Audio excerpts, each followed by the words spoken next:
Hey guys, it's Pat from Pat's Brewery, and I've had a hell of a day. But when don't I? So, it is a couple of weeks into November, and I am bottling for my annual advent calendar that I do with my homebrew club. So, done a few videos on those sorts of things before. There will be advent calendar shorts this December as well if all goes to plan. But yeah, effectively, 24 guys from the homebrew club all brew beer, swap it up, and advent calendar, good stuff. So what's my beer bin for this? I've actually stolen the recipe off of Mr. Brewbit Rick Shaw, and we're doing his chocolate orange stout. Was pretty close or on point with his recipe. Something I did do slightly differently was his chocolate orange, he done, I think he got like Uncle Tom's essence, chocolate orange essence. I couldn't get that one, so I got two separate bottles of one chocolate and one orange. I'll put some details in the description below of what I did. I'm not sure if I'm getting too much orange, so don't know if I'll be able to call it a chocolate orange stout. I'm also a little bit concerned that what if the orange essence that's been added to the keg hasn't mixed properly. So the first few people are going to have effectively no orange, and then the last bottle will have all of the orange. So yeah, that's one of the concerns. But anyway, that's not why I've had a bad day. I've had a bad day because I've been trying to do a brew because in, I think, February next year, we're doing a lager exchange with the homebrew club, and I want plenty of time to lager. And the brew day over there, it's not gone too bad. It's, a couple of missed times and bits and pieces, but it's been fine. But I thought, I've been trying to do this bottling while doing the brew day all throughout the day, and everything has kind of just not quite gone as planned. First of all, I couldn't find my fast rack. I was like, where the hell is that? That took me ages to find. Then I found it. Great. But then on my iTap, I've got the two different sorts of the one that's the plastic adapter, but then there's a special one for a glass bottle adapter, which has a metal bit at the bottom. Couldn't find that. Had to get the wife involved, help me find that. So eventually did that. Good stuff, great, fine. But then these bottles that I've just purchased, it is an Amazon purchase, but different supplier. They're a little bit narrower, although they're 500, so a little bit narrower, so easier to get into crates and boxes and bits and pieces. I was like, great. Well, effectively, they don't do a decent seal on the actual iTap. So I had the first couple I bottled with just like jamming that up against the iTap, and I go, oh God, what am I going to do? I did have a cunning plan. I went, I'm sure I've got some silicone rings. So I found this silicone ring. I don't know what it's from or for, but I had it in the brewery. And what we're kind of doing is just meeting the gap by popping the ring on top. So I am kind of giving it a rinse every time in the sanitizer. But yeah, it's just been one of those days where nothing has quite gone as you really like.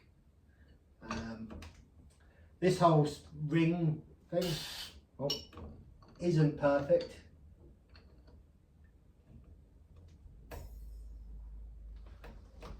But you can tell if it's like made the seal or not.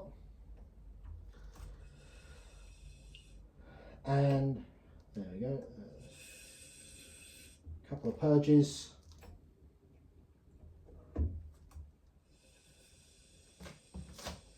No leaks down the side, which is the main thing that we've been after. We'll do a proper taste of the beer in a bit. We need to get the bottling underway, but yeah, so let's fill this up and cap it, and then I'll skip to the end when we'll actually have a beer.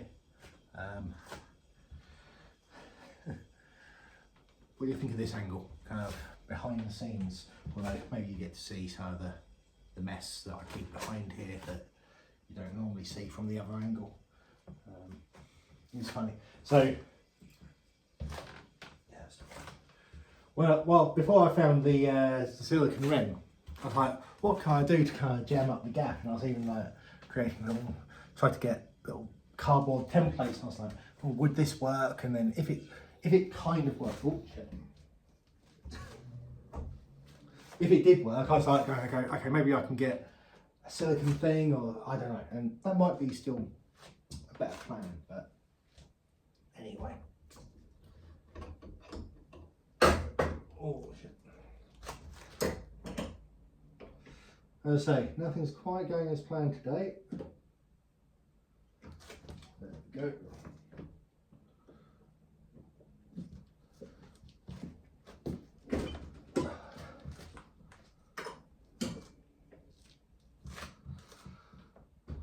Nothing quite going as planned, but I'm pretty sure whenever I chat to any of the homebrew club, or even you guys, everyone says, yeah Pat, why on earth would things go to plan? So I don't feel like I'm really in the doghouse or anything like that. Just, you know.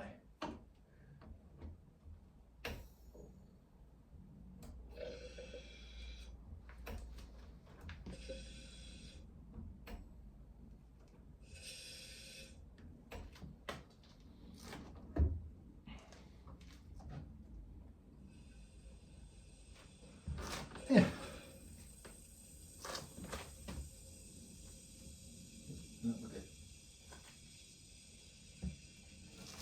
Yeah, so we'll catch you in a bit once we've got 24 bottles filled. And so we are done, 24 bottles down. We're going to give those a wipe down in a little bit, but before then I think we deserve a beer. Let's get that started. I can't be bothered to switch things around, so we're going to keep the bowl hooked up for the beer, and I'm pretty sure I've shown people this before, but handy adapter for the bowl eye cap so that you can just pour beers off of it. Got it off of our friends at AliExpress, so that's all good. You used a plastic holder for the adapter, which means that most people that have a night tap can use it.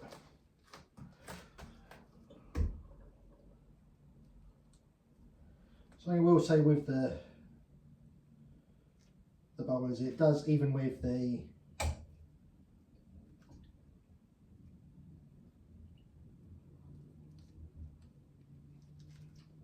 tap adjuster, it does pour a little slow, but that's okay.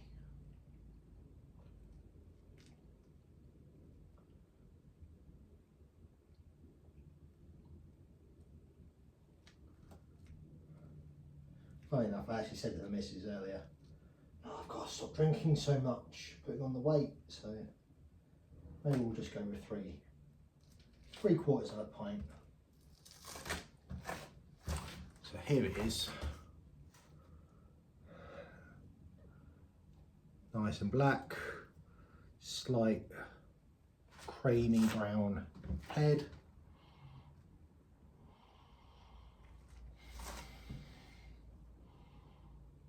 See, I get the chocolate stout notes, but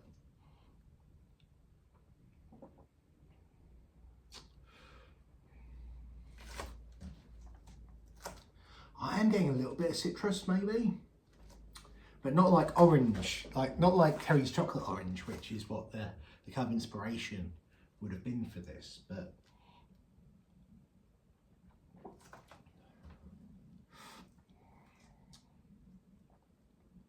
we'll see. As I mentioned earlier, I am thinking, what if the orange essence, here's the stuff that I was using, organic orange extract. I don't know where the chocolate extract is that I was using. I ended up using about, I think 22 millilitres for the entire keg. I started off with just 10 of this and 10 of the chocolate. Thinking, you know, effectively 1 milliliter per litre of the two essences or extracts.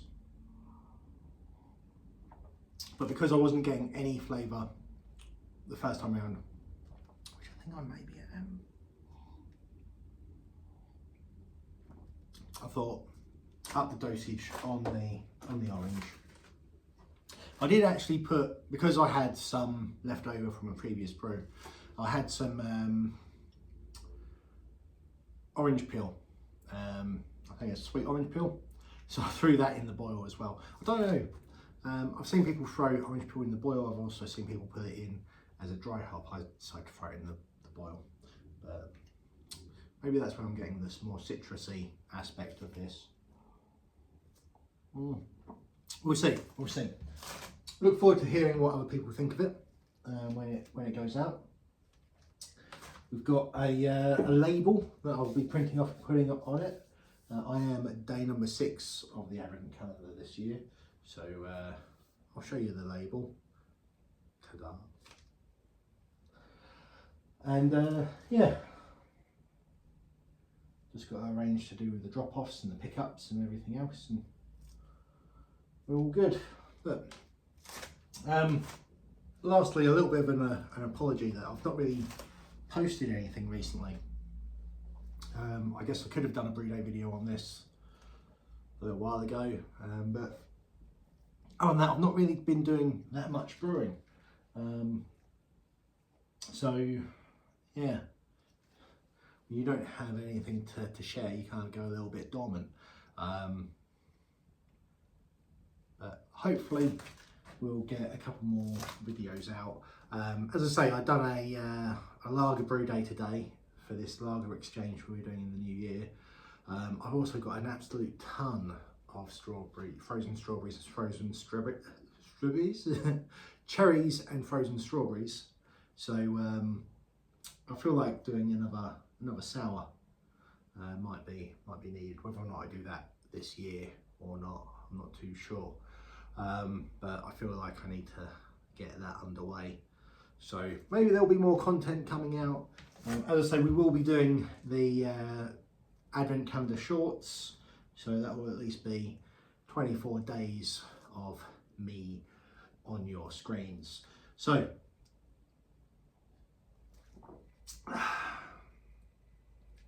oh, nice. You know when you go, yeah, oh, that was a bit. Right. Till next time, guys. Been Pat from Pat's Brewery. Bottling a chocolate and orangey-ish stout.